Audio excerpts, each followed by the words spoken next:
ഇറാനിൽ ആക്രമണം നടത്താൻ സജ്ജമാണെന്ന് പ്രഖ്യാപിച്ചിടത്തു നിന്നാണ് തൽക്കാലം അങ്ങനെ ഒരു നടപടി ഉണ്ടാകില്ല എന്ന നിലപാടിലേക്ക് അമേരിക്കൻ പ്രസിഡന്റ് ഡൊണാൾഡ് ട്രംപ് മാറുന്നത്.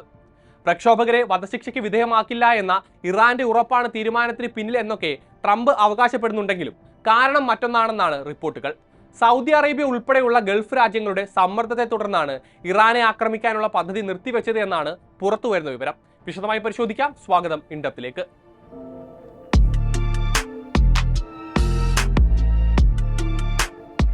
ഇറാനെ ആക്രമിക്കുന്നതിൽ നിന്ന് വിട്ടുനിൽക്കാൻ അമേരിക്കയെ പ്രേരിപ്പിച്ചതിന് പിന്നിൽ സൗദി അറേബ്യ ഉൾപ്പെടെയുള്ള രാജ്യങ്ങളാണ് എന്നാണ് പുറത്തുവരുന്ന റിപ്പോർട്ടുകൾ.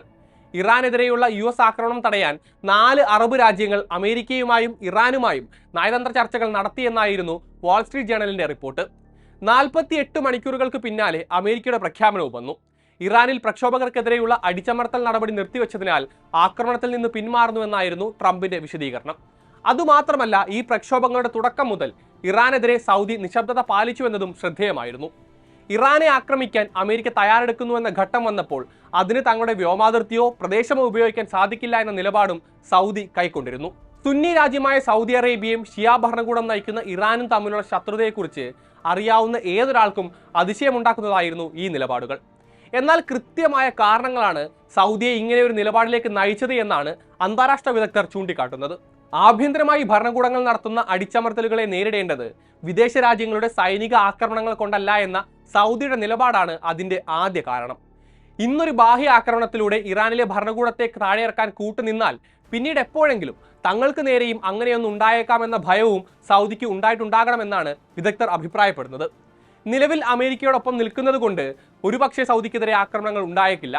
എന്നാൽ അവരിൽ നിന്ന് അകലുന്ന സമയത്ത് ഇറാനിലെ അതേ കാരണങ്ങൾ പറഞ്ഞ് തങ്ങളുടെ രാജ്യത്തേക്കും കടന്നു കയറാമെന്ന ആശങ്കയും സൗദി ഭരണകൂടത്തിന് ഉണ്ടാകാമത്രേ. രണ്ടാമതായി, ഇറാഖ്, ലിബിയ തുടങ്ങിയ രാജ്യങ്ങളിൽ ബാഹ്യ ഇടപെടലുകൾ വരുത്തിവെച്ച അരാജകത്വവും സൗദിക്ക് മുന്നിലുണ്ട് എന്നതാണ്.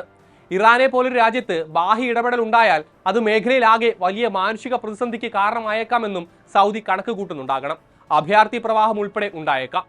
മറ്റൊന്നും പ്രധാനപ്പെട്ടതുമായ കാരണം ഇസ്രായേലിന്റെ സാന്നിധ്യമാണ്. കഴിഞ്ഞ 2 വർഷങ്ങളിലായി മേഖലയിലാകെ അധിനിവേശ പ്രവർത്തനങ്ങൾ നടത്തിവരികയാണ് ഇസ്രായേൽ. 2023 ഒക്ടോബർ 7 പിന്നാലെ പശ്ചിമേഷ്യയിലെ 6 രാജ്യങ്ങളിലാണ് ഇസ്രായേൽ ബോംബാക്രമണം നടത്തിയത്. കഴിഞ്ഞ വർഷം ഹമാസ് നേതാക്കളെ ലക്ഷ്യമിട്ടെന്ന പേരിൽ ഖത്തറിൽ ഉൾപ്പെടെ നടത്തിയ ഇസ്രായേൽ ആക്രമണം സൗദിക്ക് മുന്നിലുള്ള വസ്തുതയാണ്. അതുകൊണ്ട് തന്നെ ഇസ്ലാമിക് റിപ്പബ്ലിക് ഓഫ് ഇറാൻ വീണാൽ പശ്ചിമേഷ്യയിലെ അധികാര സമവാക്യം ഇസ്രായേലിന് അനുകൂലമായി മാറാനുള്ള സാധ്യതയും ഏറെയാണ്.